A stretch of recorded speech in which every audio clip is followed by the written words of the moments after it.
Hello, and welcome to Iowa State. In this video, we're going to go over new employee compliance education. So just kind of a quick review of compliance education that you should know.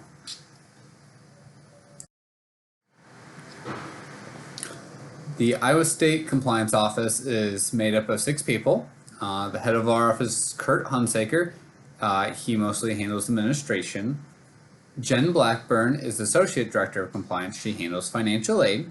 Drew Schneider is also an Associate Director of Compliance. He mostly handles time management, such as care and RARA. Christian Reynolds is Assistant Director of Compliance. He handles education. Jalen Wesson is a Compliance Coordinator. He handles amateurism and continuing eligibility. And Harrison Weir is a Compliance Coordinator, and he handles personnel and recruiting. There are several different ways to contact the compliance office.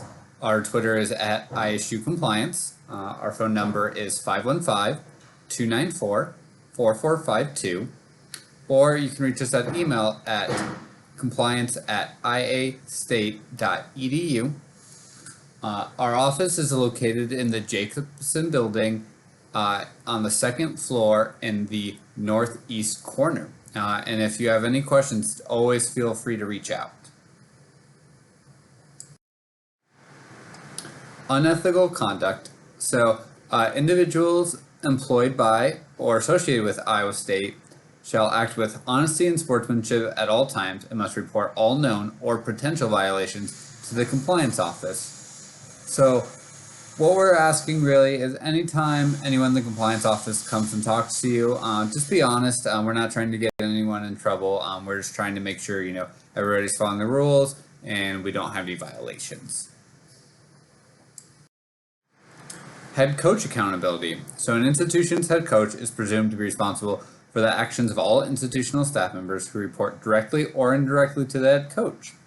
An institution's head coach shall promote an atmosphere of compliance within his or her program and shall monitor the activities of all institutional staff member involved with the program who report directly or indirectly to the coach.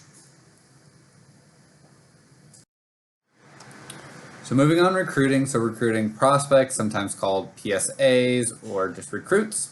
So for phone calls generally, athletic department staff members may not initiate or return phone calls to a prospect or the prospect's parents, legal guardians, or coaches, or other family members or friends. General correspondence, so usually we refer to that as either mail or email or sometimes even text messages. All athletic department staff members may prepare and send general correspondence for prospects, either parents or coach, as long as the prospect is permissible age to receive correspondence. In most sports, that is going to be June 15th after their sophomore year, but some sports are a little more complex. So if you ever have any questions, just reach out to us in the compliance office. Social media and websites is not permissible to publicize the recruitment of prospect with regard to prospects posts, either on Twitter or Instagram or different social media. General we say is click but don't type, so you can like, favorite, those kind of things. Extra benefits, any special arrangement by an institution employee or booster to provide a student athlete, a former student athlete, or the student athlete's relatives or friends, a benefit not expressly authorized by the NCAA or available to the general public is an extra benefit. So if it's something that normal students at Iowa State can't receive, student athletes can't receive it as well because of their status as a student athlete. Employment, so of course student athletes can have employment. It just needs to be registered with the compliance office and they must be compensated for work actually performed and at the going rate anyone else at the similar position receives their pay. With name, image, likeness, that has been really much in the media. One thing to really know is institutional staff members are not allowed to facilitate deals on behalf of a student athlete. So just keep that in mind if you're approached about that. Coaching, unless identified and declared to the Big 12 as sport coaches, other athletic employees do not count in ISU's coaching limitation, therefore cannot engage in the following: provide technical or tactical instruction related to the sport to a student athlete at any time, making or assisting in making tactical decisions related to the sport during on-court or on-field practice or competition, or any off-campus recruiting activities. So essentially just normal coaching things you can't do unless you're identified as a coach. Camps and clinics, if you're going to work a camp or clinic, you just need to notify compliance office beforehand. Even if you're doing it salaried or volunteer, usually you just fill out a form in our office and you will be able to work the camp. Donation appearance requests, please process all donation appearance requests through the compliance office. That can include donating to a charity like Assigned Football or asking for a coach to show up to an event. We just ask that that goes through the compliance office first. Sports wagering, also known as gambling. So you're not allowed to knowingly participate in sports wagering.